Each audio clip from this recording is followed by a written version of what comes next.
welcome back to the D4U USA channel. I am so excited that you guys are here. If this is your first time joining us, this is the place where we help professionals, entrepreneurs, and investors live their green card life through their profession. I am attorney Mari Ribeiro. I am a lawyer licensed in the beautiful state of Florida. And yes, even though I am a lawyer, I am not your lawyer unless there is an agreement that says otherwise, which is why I invite you guys to reach out to us. I am leaving our email below because every person is unique and every situation is unique. So if you are looking for personalized attention, personalized advice, I would absolutely recommend that you contact us. These videos are going to be for educational purposes only to help you understand some of the things that we're going to be talking about today, which is what is the main difference between an EB1 and an EB2, and how do I know which one is the right one for me? So we're going to be diving into this in this video today, and I'm so excited to share this information with you guys.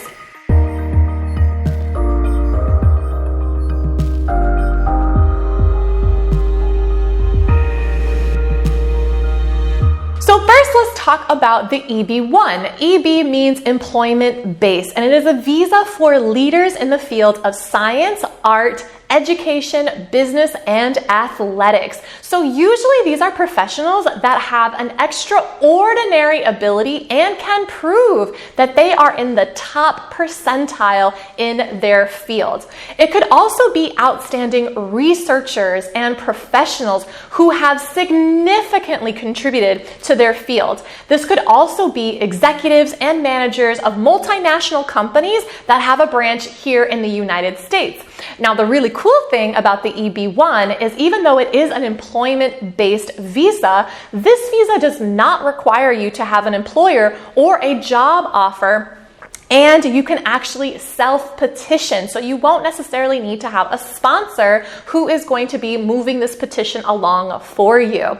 Now, this EB1 does lead to a green card where you can live and work as a permanent resident in the United States.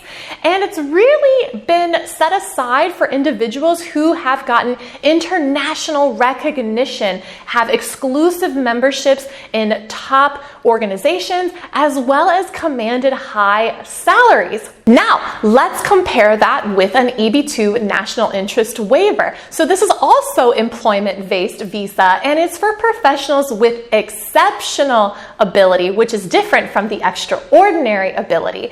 And this is really where professionals have some kind of progressive work experience in their field, and they just have to be above average within their field as opposed to being in the top percentile. Now, they do have to be working in a field of national importance, meaning that the United States actually has a vested interest in having these professionals come into the United States and do what they do best.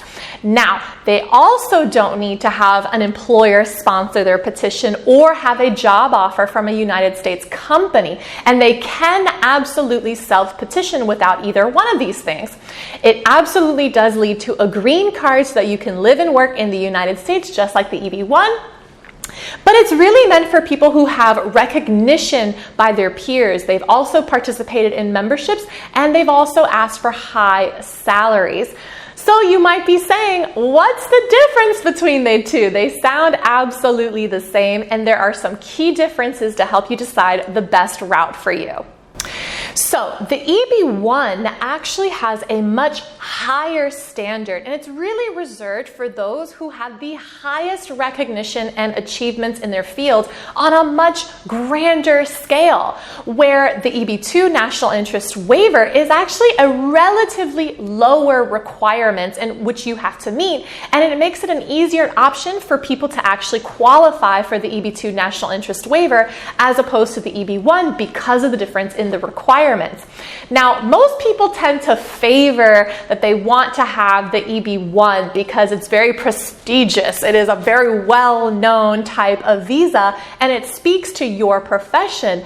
However, the EB2 national interest waiver may not be as prestigious, but I invite you to consider if both roads lead to a green card and permanent residency to where you can live and work in the United States, why not choose the one in which you would have the greatest chances of success? And in most cases, it is going to be the EB2 National Interest Waiver. I hope that clarifies what the differences are between the EB1 and the EB2 in order for you to choose the right one for you. If you're still confused, don't worry. I absolutely invite you to reach out to us, send us your resume, and our experts at D4U USA will help you pick the right path in order for you to live your green card life through your profession. We'll see you on the next one.